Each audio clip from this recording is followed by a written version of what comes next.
월급을 250만 원 정도로 가정을 한번 해볼게요. 이분이 이제 경제적 자유를 이루기 위해서 좀 어떻게 플랜을 짜야 될지 좀 궁금합니다. 일단 저는 어떤 일이든 하려면 그 목표를 결정해야 된다고 생각을 해요.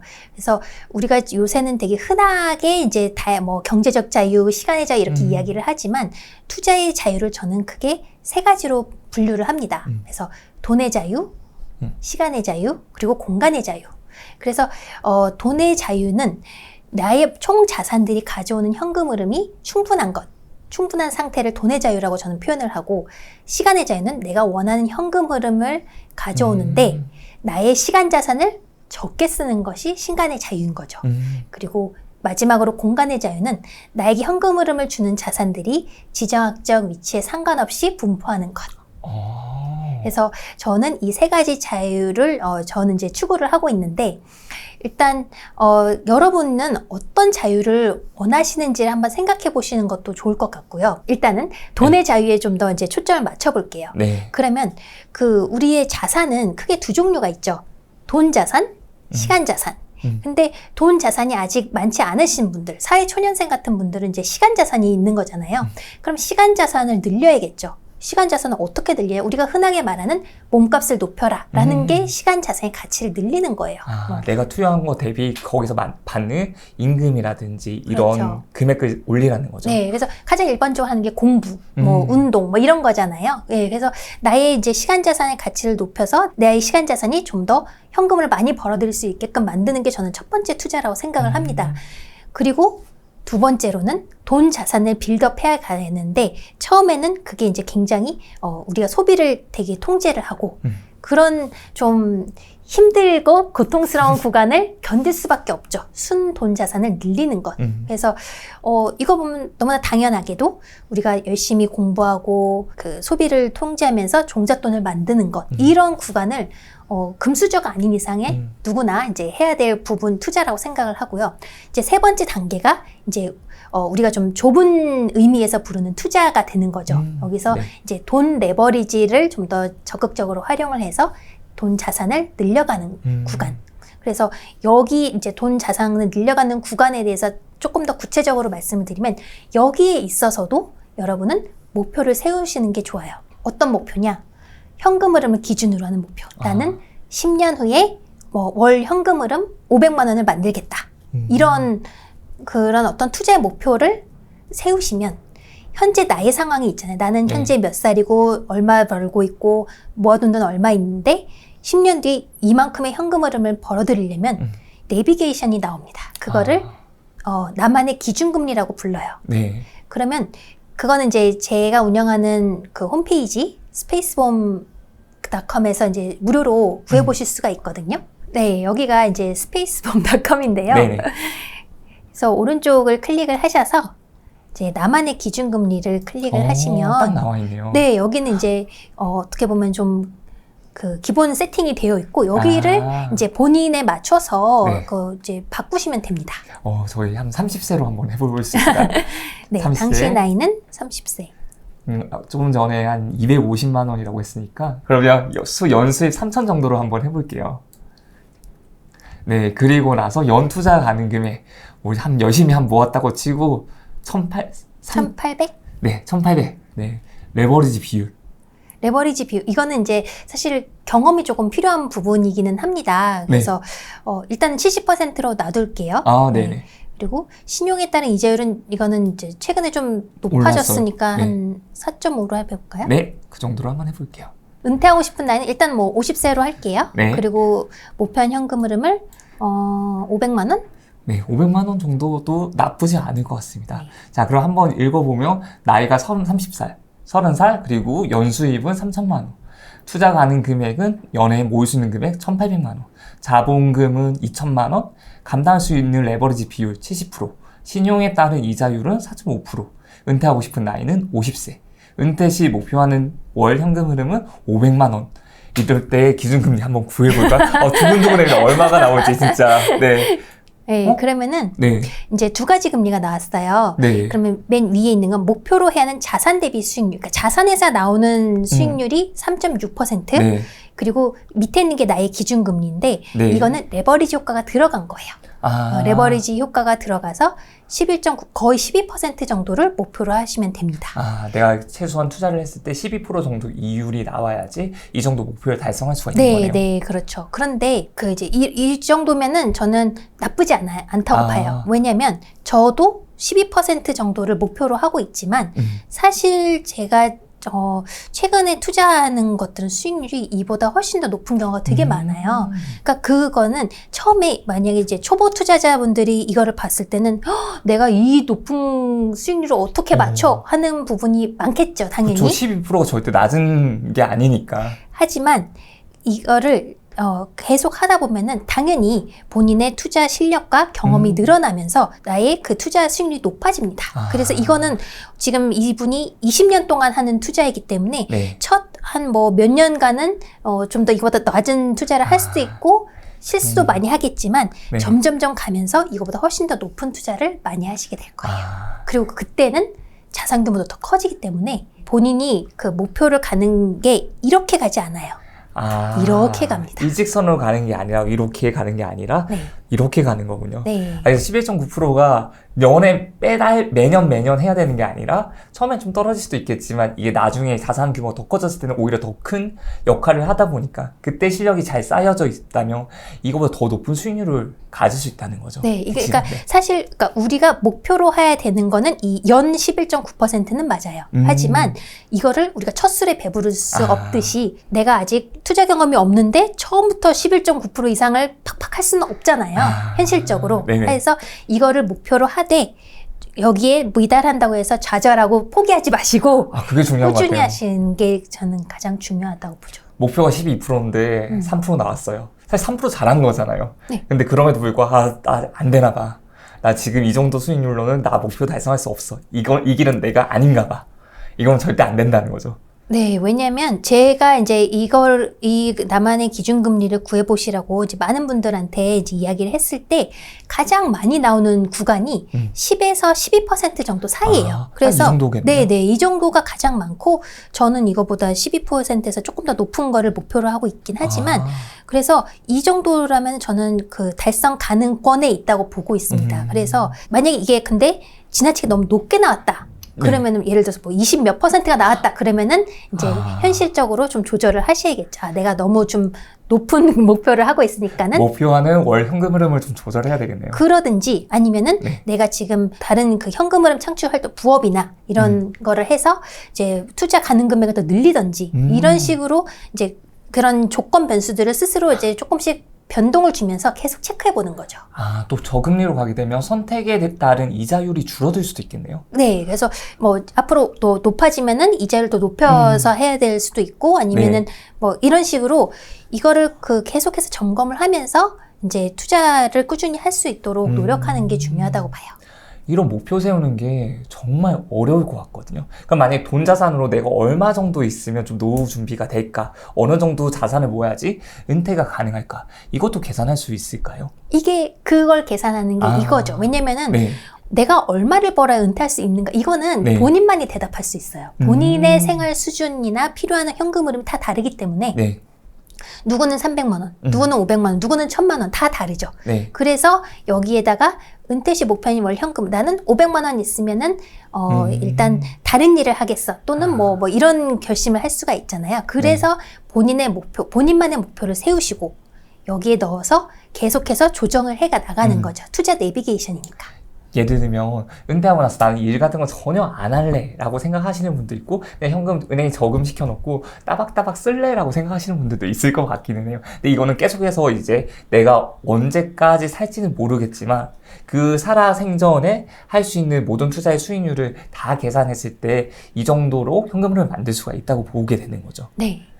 지금 현 수준에서 그 이제 11.9% 이상의 투자를 계속해 나갔으면은 50세에 500만 원 정도가 이제 현금 흐름이 나오기 때문에 거기에 만족하면은 그냥 그렇게 은퇴하고 사셔도 되고 아니면 뭐 다른 일 하셔서 새로운 거 만드셔도 되고. 이렇게 보게 되면 내가 어느 정도의 자산을 크게 읽어야 되겠다 이 개념으로 가는 게 필요가 없겠네요. 네, 그래서 저는 이제 아까 잠깐 말씀드렸잖아요. 나만의 기준금리를 굉장히 중요하게 여깁니다.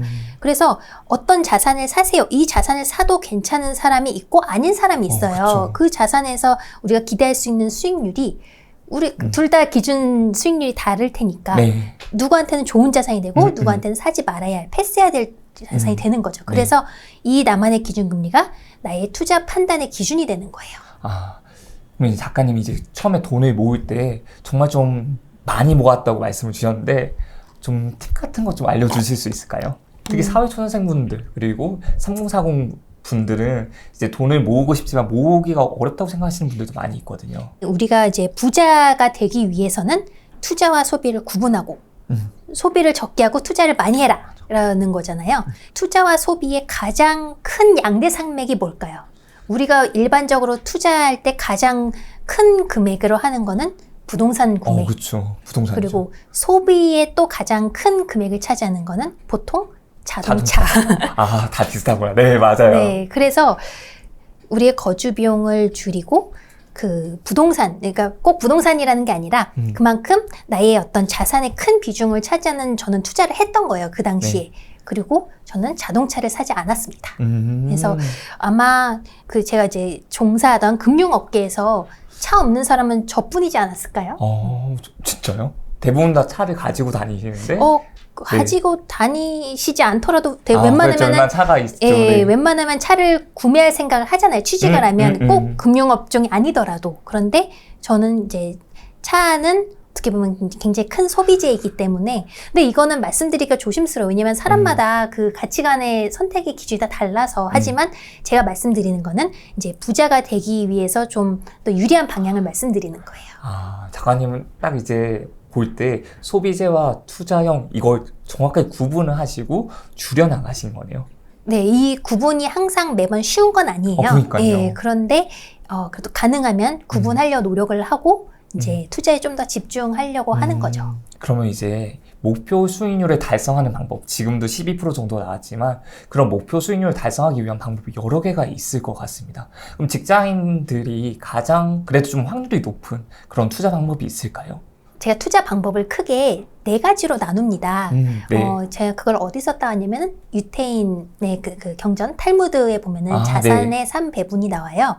그래서 유태인들은 자산을 크게 3가지로 나눠라. 그래서 주머니, 집, 가게로 3등분 해라라고 이야기를 하는데 그거를 현대화시켜서 생각을 해보면 주머니는 우리가 언제든지 이제 현금화할 수 있는 화폐형 투자라고 생각을 하고 그리고 가게는 회사형, 집은 부동산형, 그리고 마지막으로 이 2가지 이상을 이제 혼합해서 사용할 수 있는 파생형. 그래서 4가지 투자 방법으로 나눕니다. 네네. 그래서 제가 이제 사회 초년생 시절에는 처음에는 이제 공부 열심히 하고 몸값을 높이기 하기 위한 시간자산 투자를 했지만 그 다음에 이제 하여간 종잣돈 모으기. 그때는 이제 화폐형 투자에서 화폐, 원화화폐, 달러, 금, 그리고 암호화폐.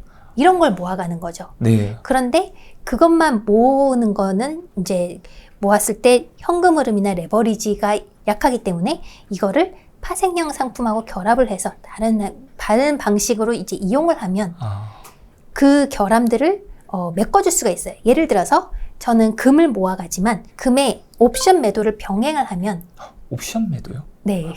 좀 어려워지는 것 같은데. 조금 생소한 단어이지만 옵션 매도를 병행을 하면 그걸로 금이라는 자산을 유지하면서 달러 현금화를 만들 수가 있어요. 그런 식으로 그러니까 한 가지 자산을 그냥 사서 올라갈 때까지 버티자 이런 게 아니라 처음에 이제 거위농장이라고 말씀드린 이유 자체가 다양한 자산을 늘려가면서 그 자산이 서로의 그 취약점을 상쇄하고 오히려 더 강점 부각시킬 수 있도록 하자. 그러는 거죠. 그럼 혹시 파생이라는 이 금에 관해서 말씀 주셨는데 또 다른 것도 혹시 있을까요? 아니면 부동산이라든지 회사, 가게에서 회사 같은 부분은 어떤 걸 나타내는 걸까요? 회사형 투자는 이제 회사를 매개로 한 투자인데 우리가 회사에 투자하는 가장 대표적인 방법은 주식을 사는 거죠. 그래서 내가 회사원이면은 나의 시간을 회사에 투자한 거기 때문에 그것도 회사형 투자이고 내가 이제 자본을 투자를 하면은 거기는 이제 주식이 되는 거죠. 지금 그럼 작가님은 이 전부를 다 투자를 하시는 걸까요? 전부를 다 해왔고 네. 아마 여러분들도 다 하고 계실 거예요. 어느 네. 정도 뭐 예적금 하면서 원화를 모아가고 있으면 화폐형 투자를 하고 계신 거고, 그리고 회사에 다니면서 주식 투자도 하고 있으면 회사형 투자를 하고 있는 거고, 부동산 투자 그리고 뭐 이런 식으로 다양한 걸 이미 하고 계시는 건데, 이제 중요한 거는 이 중에서 우리의 목표 수익률, 나만의 기준금리는 이제 아까 구했을 때는 11.9%였으니까 11.9%를 충족시키려면 내가 어떤 자산을 어떤 방식으로 투자해야 될까, 이거를 이제 고민해서 실행을 해야 된다는 거죠. 그러면 직장인분들한테 가장 맞는 투자 방법이라는 게 개개인마다 다를 수가 있겠네요. 그럼요. 그거는 이제 당연히 네. 개개인마다 다르고, 예를 들어서 이제 네. 전세 레버리지 투자 같은 경우는 전세금을 돈 레버리지 효과가 크기 때문에 수익률이 높고 현금 흐름이 한 번에 뭐 몇천만 원씩 나오니까 현금 흐름이 큰 투자죠. 네. 하지만 이거의 가장 취약점은 뭐죠? 시간 레버리지 효과가 약하다는 거. 시간이 많이 들어가야 되잖아요. 네. 그래서 내가 그러면 직장인인데 나는 너무너무 시간이 바빠. 도저히 짬을 내서 어디 갈 수가 없어. 그러면은 전세 레버리지 투자하기는 좀 힘들다. 하지만 그러면 나는 직장인이지만 그래도 주말은 할 수 있어. 그러면 주말마다 임장 다니면서 그렇게 해서, 그러니까 그건 다 본인의 선택인 거예요. 개개인이 선택이고. 그럼 파생형에 대해서 아까 금을 좀 말씀 주셨는데 옵션으로 해가지고 그거 이외에도 또 다른 부분들도 있을까요? 두 가지를 합친다는 게 사실 조금 생소해가지고 좀 어떤 게 또 있을까요? 요새 이제 금 가격이 많이 떨어졌기 때문에 네. 사람들이 그럼 금을 살까요? 라고 물어보시는 분들이 있는데, 저는 이제 모든 투자를 좋은 투자의 방법에 적용한다고 했잖아요. 네. 그럼 먼저 시작하죠. 금이 모아갈 가치가 있는 자산인가? 를 먼저 생각해 보는 거예요. 그럼 금은 모아갈 만한 가치가 무엇인가를 생각하면 첫 번째로 정말 최악의 위기가 발생했을 때 나와 내 가족을 지켜줄 수 있다. 왜냐면 금은 인류 역사상 금에 대한 믿음을 모든 인류가 어느 정도 공유하고 있기 때문에 금의 가치는 다들 인정을 하잖아요. 그렇죠. 그래서 금은 이제 정말 최악의 위기를 대비해서 가져가야 한다. 그게 이제 제가 생각하는 첫 번째 가치고, 그리고 두 번째로는 그런 평상시에는 여기에다가 옵션 매도를 병행해서 달러 현금 흐름도 만들 수 있다. 그러면 제가 생각했을 때 이거는 가치가 있는 자산이니까 늘려가야겠다. 그러면은 어떻게 이제 잘 늘려갈 것인가? 그러면은 저는 크게 세 가지 방법으로 금을 늘려요. 네. 일단 첫 번째는 실물금. 위기에 대비하기 위해서는 네. 제가 들고 있어야 되기 때문에 실물금을 늘려갑니다. 실물로 매수를 하시나요? 네. 뭐 ETF라든지 이런 게 아니라 그렇죠. 실물로. 네. 만약에 제가 어떤 금융 상품으로서 금을 핸드폰에 계좌를 통해서만 갖고 있으면 정말 전쟁이나 제가 생각하는 최악의 위기, 시스템이 붕괴되었을 때 이때 대비가 안 되잖아요. 그렇죠. 네, 그래서 저는 실물금을 첫 번째로 가장 중요하게 생각을 하고, 그리고 두 번째로는 제가 말씀드린 옵션 매도를 병행하려면 어느 정도 황금성이 있어야 되기 때문에 네. 금의 유동성을 확보하기 위해서 KRX 금 현물 계좌로 금을 사는 게 있어요. 네. 증권사에서 개설하실 수 있어요. 그래서 네네. 그걸 통해서 제가 금을 또 모으고, 그리고 맨 마지막으로는 금 암호화폐를 삽니다. 금 암호화폐도 있나요? 네. 그래서 금 암호화폐를 또 모아가고, 그래서 세 가지 방법으로 다양하게 금이라는 자산을 늘려가는 거죠.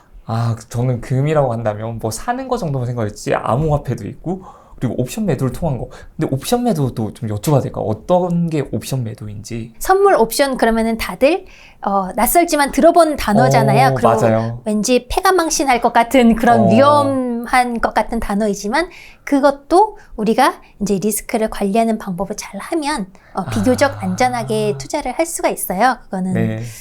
그래서 그거와 이제 금 보유를 늘리면서 옵션 매도를 병행하면서 리스크를 관리하는 거죠. 어떻게 보면 현물로 가지고 있는 게 가장 리스크가 항상 나한테 있는 거니까 리스크가 줄 수도 있지만 좀 파생형으로 옵션 매도를 통해 가지고 리스크는 좀 더 있지만 현금 흐름을 좀 만들 수 있는, 창출할 수 있는 그런 방법을 쓰신다는 거네요. 네. 이렇게 파생형으로도 엄청나게 많은 것이 생길 수 있을 것 같다는 생각이 듭니다. 네. 근데 이 금 파생형 투자는 조금 복잡하기 때문에 이제 많은 분들이 이제 따라하시기 어려워하실 수 있어서, 그러니까 저는 이제 일단 일반적으로는 이제 부동산, 주식 이런 자산 구성에 대해서 먼저 말씀을 드리면, 저는 자산을 세 가지 기준으로 분류를 합니다. 그러니까 현금 흐름, 네. 돈 레버리지, 네. 그리고 시간 레버리지. 음. 그래서 현금 흐름이 많고 돈 레버리지 효과가 크고 시간 레버리지 효과가 큰 게 베스트 자산이죠. 최고죠. 최고죠. 정말 최고죠. 네. 갖고 싶습니다. 그럼 반대로 이제 반대로 가면은 그 최악의 이제 자산이 되는 거고. 그래서 우리는 그 세 가지 기준에 따라서 그 자산을 구성하도록 노력을 해야 될 거예요. 그래서 근데 제가 아까 말한 전세 레버리지 투자는 네. 현금 흐름 많고 네. 그 돈 레버리지 효과는 크지만 시간 레버리지 효과는 약하다. 그러면은 우리가 이걸 어떻게 보완할 수 있을까를 고민해서 실행하는 게 투자자의 역할이라고 할 수 있죠. 그럼 현금 레버리지나 돈 레버리지는 좀 없어도 시간 레버리지가 좀 좋은 것에 투자를 하면 좀 상쇄를 시킬 수가 있겠네요. 그래서 이제 제가 그 좋아하는 미국 배당 귀족주가 배당 귀족주는 현금 흐름, 그러니까 일단 돈 레버리지 효과가 약하죠. 네. 우리가 거기에서 이제 좋은 레버리지를 찾기 어렵기 때문에 그래서 현금 흐름도 적은 편이에요. 하지만 우리가 이걸 끊임없이 재투자했을 때 제가 20년, 30년 동안 장기간 재투자했을 때 아까 말씀드린 대로 엑셀로 IRR을 구해보면 연평균 투자 수익률이 거의 10%에 가깝게 나와요. 네네. 내가 거의 아무것도 안 해도 연평균 10%를 가질 수 있다는 건 나쁘지 않죠. 그렇죠. 그리고 시간 레버리지 효과가 워낙 좋으니까. 그래서 그런 거를 어떻게 좀 보완할 수 있을까를 계속해서 연구해서 실행하는 거예요. 이렇게 하나하나 자산을 하나만 투자를 하는 게 아니라 여러 가지를 좀 보완하면서 투자를 하는 게 어떻게 보면 나의 기준금리를 만드는 핵심이라고 볼 수 있겠네요. 네, 그래서 처음에는 당연히 처음부터 이거를 다 하실 수는 없을 거고 처음에는 자산 하나 사고 굉장히 그 미미한 현금 흐름이 나올 겁니다. 그런데 여기에다가 하나 더 해보고 그리고 세 번째 이렇게 했을 때 여기서 이제 그 제가 말씀드린 투자 원칙을 계속해서 그거를 적용하려고 노력하다 보면 어떻게 하면 여기서 현금 흐름을 키우고 레버리지 효과를 더 좋게 만들 수 있을까? 이거를 연구하다가 보면 새로운 방식을 또 고안해 내실 수 있고 사실 금 옵션 매도도 저랑 남편이 그런 걸 연구하다가 만들어낸 방식이기 때문에 지금은 제가 저의 투자 원칙을 좋은 투자의 방법을 다양한 자산에 이렇게 적용할 수 있었다고 여러분께 말씀드리러 나왔지만 제가 사실 진짜 바라는 거는 여러분들이 각자의 상황에서 이 자산과 이 자산을 이렇게 하면 더 좋아지지 않나요? 라고 각자의 경험을 공유해 주실 수 있으면 정말 베스트일 것 같아요.